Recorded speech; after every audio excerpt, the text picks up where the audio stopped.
বাবার লাগিয়ে আনছি প্রেশার মাপার, এরপরে পালস অক্সিমিটার, আর একটা আনছি সুগার টেস্ট। ওনার নিত্যদিনের এক ধরনের সঙ্গীর মতো কাজ করব। বাজারে গিয়া দেখতে লাগে, ফার্মেসিতে গিয়া দেখতে লাগে, আমরা এটা নাই। ভাবলাম একটা নেই, নিলে উনি ব্যবহার করবা প্রতিদিন, প্রেশারটা দেখতে পারবা, মেজার করতে পারবা। এদিকে দেখুন আপনারা, বাবা খুশি, বাবা খুশি এই জিনিসটি পাইয়া।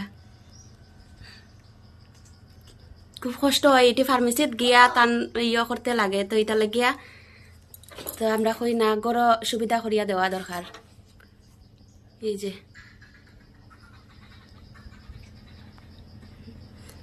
কতটুকু মেজাজ করে